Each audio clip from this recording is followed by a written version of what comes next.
What's going on, guys? Welcome back to Peak Performance. I'm Brandon, and today we're still working on project 1965.0, our 65 Mustang project, and we're just trying to wrap up some of the brake plumbing. So in the last episode, we did get the Wilwood 6-piston 12-inch caliper set up, completed in the front. All the mechanical stuff is done. Now, though, we do need to run new brake lines from that front master cylinder / distribution block down to the front wheels, and 1 and 2, and then one going down underneath the car, just so we can kind of re-plumb in that 10 psi residual valve for the rear disc or rear drum brakes, just so it's in a better position. The way that we had plumbed this last time was kind of right at the distribution block or the proportioning valve, and that presented a problem with the leak, and now I can't even access it. It's really hard to get to. Let me kind of show you what I'm talking about. All right, so I don't know, 2 or 3 episodes ago, we showed you how to install this new master cylinder along with this adjustable proportioning valve. And as you can see, our kind of lines on the bottom, these are just the stock lines that were there. Plus, they're not in great shape. They have a lot of like little pieces kind of, adapted in over the last 50, 60 years.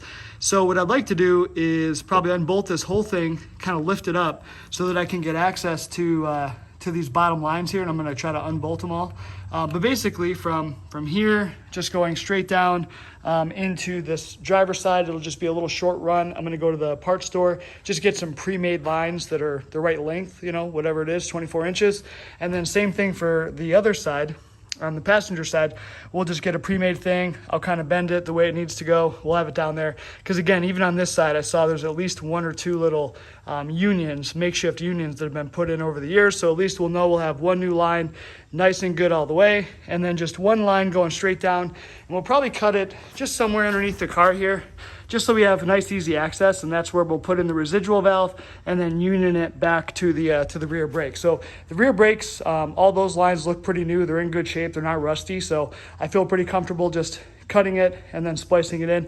Once that's finally done and we have no more leaks, we're also going to have to probably re-bleed this master cylinder, which that kind of sucks. But anyway, once that's all done, we verify we don't have any leaks, then we should be good to go on these brakes, and then we can start kind of putting all this back together, get the PCM where it needs to go. We need to put in this export brace and get this all buttoned down, so that'll take some time. The other thing I ordered last night was the new transmission pan, gasket, and trans filter.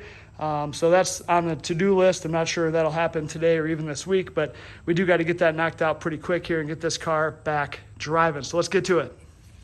All right, so down here on this lower brake line that's going back to the rear brakes, you can just see how kind of ghetto they've got this thing. You can't quite see it, but right up here they've got a little union in here anyway, and they've just got way too much line. So it's routed pretty well from here back. There's a little thing holding it up. So I'm going to utilize that, and then I'm probably just going to cut it right here because this will be really easy access. If this new union is leaking or any issues or any repairs need to be made, I can easily fix it. So I'll probably cut it something like here, give me some room, and then I'll tuck this all up out of the way. Also, where it runs up this way, they have it really close to the exhaust pipe. So obviously that's not ideal. So we're just going to get that all fixed. I'm going to cut this. This brake line too, I'm going to cut her on the inside here too, just so I can slide it through. The other side's already cut. And then we can kind of keep unbolting everything on the inside of the engine bay and get it all pulled back out. All right, so all right, guys, so space in here is tight. So, man, it was tough getting this thing out. I also kind of went back and forth between whether I wanted to pull the whole kind of assembly out, master cylinder plus the distribution block, proportioning valve deal. Kind of went back and forth. At the end, it seemed like the whole thing coming out made more sense.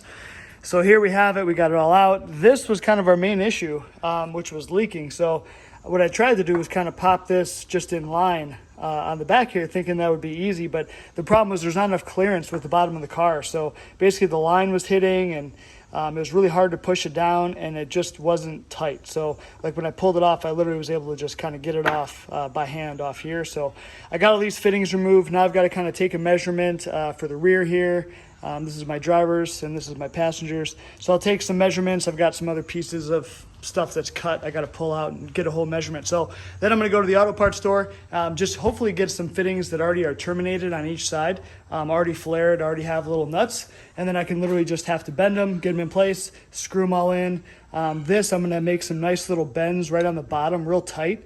That way we're not touching the car at all. And hopefully that'll make all of this, you know, going back in a lot easier. Because I am gonna have to get this master cylinder back in first. And once I get that in there, I'm gonna have to bench bleed it again, which I'm actually not entirely sure, because I do have this vacuum bleeder. So I'm almost wondering, like, maybe I don't even need to bench bleed it when you got a vacuum bleeder, but not really sure. But anyway, we'll do some research, we'll figure that out, but run to the parts store, get our new stuff, and then we'll come back and start bending and assembling. All right, so we're in the death cart on our way to O'Reilly's to get some brake lines. It's a beautiful day today for once. Might get some rain later though. All right, back from the parts store, and what we were able to pick up is some NiCop lines. So these are nickel copper lines, so they're supposed to be easier to bend, but they're also corrosion resistant, unlike the steel lines. So I figure this is all kind of a pain in the butt. I don't want to do it again, so this probably costs a little bit more money. I don't know, like all three, plus I got this little extra line basically just for these fittings. It was like 60, well, actually no, it wasn't 60 bucks, because I also got the trans filter, which was like $12. So anyway, it must have been $48, something like that, 45 bucks. So anyway, not too bad. They did have all the kind of right sizes I need. I think one of these is like maybe a little bit too long, like 8 inches too long, but it's probably fine. I could probably just kind of bend it, get it out of the way. It'll be no issue. But this is just going to save me time. I don't have to make a whole bunch of flares. In fact, the only kind of flare I'm going to have to make is the one underneath the car to connect it back. So that should be pretty simple, easy access underneath the car. And since it's like a copper nickel, should be really easy to flare this thing. So anyway, I think I'm going to kind of start up here and kind of like get some bends, some tight bends here, fish the lines down. I don't know. I'm not sure how it's going to work, but I'm going to start laying some lines and see what happens. The hardest one's probably going to be this one, because we've got to kind of get it tight against the firewall and then back over. So we'll probably, actually maybe we'll start there, I guess. All right, so I've got these new lines all kind of ran, and literally these do bend so easily. You don't even need a tool. You can just kind of gently bend them by hand.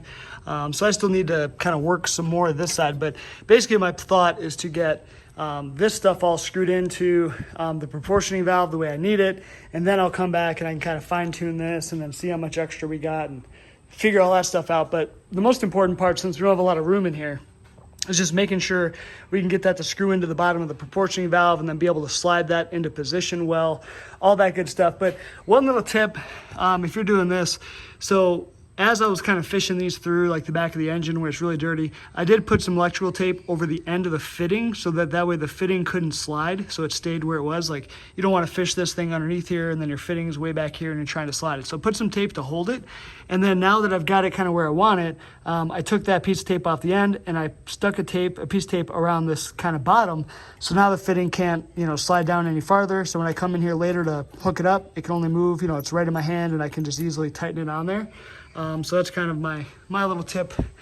Hopefully that'll make it easier. So I think next thing for me is I'm going to put this thing in the vise. I'm going to bench bleed it. And then I think since I'm going to bench bleed it, I'm literally going to unhook it. I'm going to hook this up now, kind of how it came out. And then I'm literally going to try to put the whole kind of assembly back in. And then while I still have this up in the air, try to get these bottom 3 fittings all screwed in, and then push it down, push it into place, and then ride the struggle bus all the way home to get this thing in, because it's gonna suck. And it's like 100-degree heat temperature advisory today, super humid, typical August in Michigan. So at least it's not raining, but I'm sure we'll get a thunderstorm or two later on. But yeah, it's looking good. Kids are in the pool, some friends are over, all that good stuff. So I'm gonna get this done so I can enjoy some cold snacks. All right, so my plan is progressing. So I got this proportioning valve, adjustable valve, whatever this thing is. I've got this thing kind of just hand tight right now. I do have to put some wrenches on it to tighten it, but I'm thinking that I can bench bleed the master cylinder, bring the master cylinder over, get that all bolted in, and then once I pull the plugs, I can lift this thing up, and all I gotta do is screw in those two. If those go in, fantastic. Then it's 2 more Allen head bolts that actually bolt this onto the bracket. But honestly, if I can't even get those bolts in, I don't even care. As long as these are bolted on, we're good to go. But it would start leaking if I just did that right now, right? Because none of the lines going down are bolted on. So I think the next step is, before I kind of finish tightening all that, I'm gonna lift this side up first, since the jack's already over here. Pop this wheel back off and just put on the stainless steel brake line, get this done, do the same for this side. And then I'm gonna get under the car and then also kind of finish connecting the bottom. That way everything's connected. All we gotta do is do the master cylinder, pop it in, and then hopefully if, if we don't have any more leaks, then this will be good to go. And then that'll probably be it for today. But then tomorrow we gotta start bleeding the back brakes. We'll use that new vacuum bleeder, and then hopefully the only thing, fingers crossed, is whether these bleeders back here will open and not break apart, causing me to have to open up the drums and all that malarkey. So I already sprayed them with penetrating fluid, I think yesterday, so hopefully that's been sitting, helping. They look like they're in pretty good shape, not super rusty, so hopefully no issues there. We will see. All right, let's get going and get these wheels off. Check it out. It doesn't even look that dark on camera, but in real life it's really dark out. We're about to be getting some massive storms, and it's like the middle of the afternoon. But anyway, back to the car.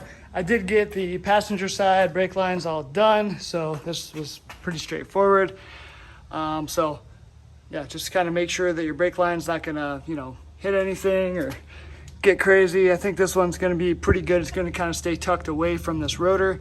And then yeah, I just kind of bent the line, got it in place. This thing actually is supposed to go facing down, but it wouldn't get tight. So I just flipped it the other way, hammered it in, it ain't going nowhere. So anyway, now we're gonna repeat it for the other side, and then we'll get under the car. I do have to flare, kind of clean up and flare that part to be able to connect it. Then we'll be back up in the engine bay. All right, guys, so now we're underneath the car, and I've got this all completed. So this red thing here, this is our little 10 PSI residual valve. And so it is directional, so it says right on there like master cylinder in and then out.